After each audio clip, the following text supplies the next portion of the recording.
Hey, friend, welcome to the Self-Care Isn't Selfish podcast. I'm your host, Emily Nichols. As a Whole30 certified coach, wife, busy working boy mom, and your self-care guru, I'm here to help you start putting yourself first without the guilt. Each week, you'll hear motivating and practical tips on how you can create a habit of self-care through interviews with my amazing guests or quick solo episodes with me. After each episode, you'll walk away with an action plan and feel empowered to implement what you have learned into your life. So grab a cup of coffee, glass of wine, or your favorite sparkling water, and let's do this.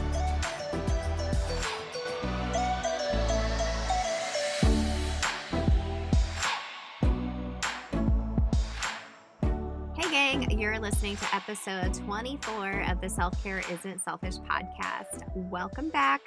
If we haven't met before, hello, my name's Emily. Thank you so much for joining me for this quickie tip this week. Head on over to Instagram at EmilyNichols22 so we can connect there and you can check out all of the fun I'm having over there. Usually a lot of lip syncing involved because, I don't know, it lights me up. This week's self-care quickie tip, I want to talk about spirituality a little bit.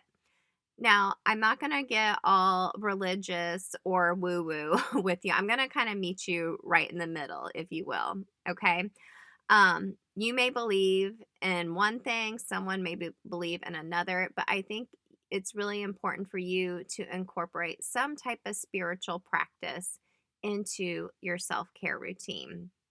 The reason being is when you are doing some type of spiritual practice that lights you up, it gives you a chance to connect to yourself more. I mean, think of how busy your brain is all day. I know mine is crazy, spinning around all day, getting your kids to this activity, then the next, and thinking about, oh, did I send this email? And did I send this form in? And oh, I have to do this for work and plan this and do that. And oh, I'd like to have a date night too. And oh my gosh, just complete overload.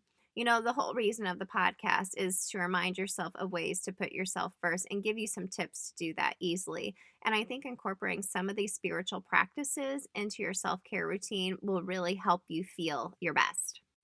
So let's talk about a few different ways you can incorporate some type of spirituality into your self-care routine. And gang, this is personal to you. The suggestions I'm going to make, you may be like, none of that sounds appealing to me, or some of you may think a couple of them are great for you. You have to toy around with it and see what's going to connect with you the most.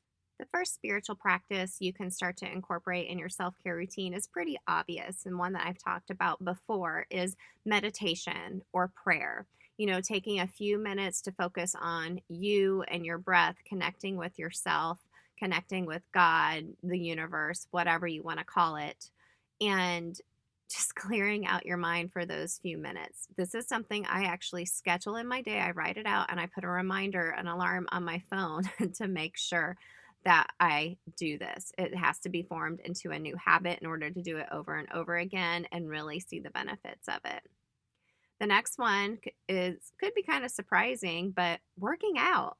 You know, if you find some type of movement that really just makes you feel alive, you know, you have that adrenaline going, all those good feelings are running through your body, and you want to leave that workout feeling like you can just conquer the day, that can be a spiritual practice for you, believe it or not.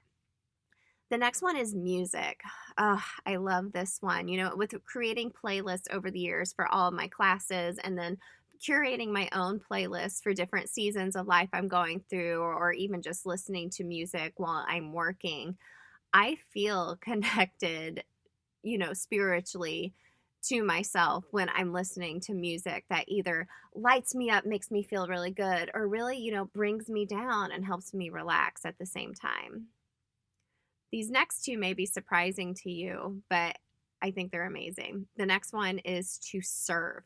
Find some way to give back or help somebody else. That can be a spiritual practice, gang. That can be a way for you to pass on that good vibe to somebody else, and they pass it on and they pass it on. And lastly, get out in nature.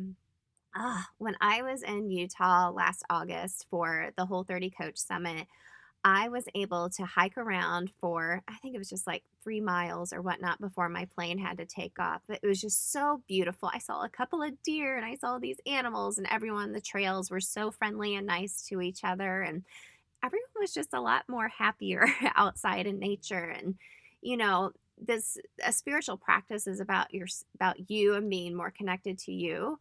But in a way, I felt more connected to everything around me when I'm out in nature. It can be your own type of meditation or spiritual practice to get out in nature. So I hope these couple of suggestions help you start thinking about what type of spiritual practices can you incorporate into your own self-care routine. You know, I think the more you do this, the more you're going to feel connected to yourself, and I think you're going to believe in yourself a lot more. You're not just going to hope for things to happen to you, you're going to take action and actually believe these things are going to happen to you. You're opening yourself up to more possibilities, and you're having more inner peace or faith. And regardless of any outcome in your life, things are going to be okay. You know, Inner peace is hard to find. I think it's a word that's thrown around a lot. But by incorporating a few of these spiritual practices into your self care routine, I think it'll be a whole lot easier. So thanks for hanging out with me today. Like I mentioned earlier, go give me a follow over on Instagram at Emily Nichols22 or at Self Care Isn't Selfish podcast to get a behind the scenes look of what we're doing over here at the show. And if you love today's episode, I would love it if you would leave a rating and review. So until next week, gang, remember, self care isn't selfish.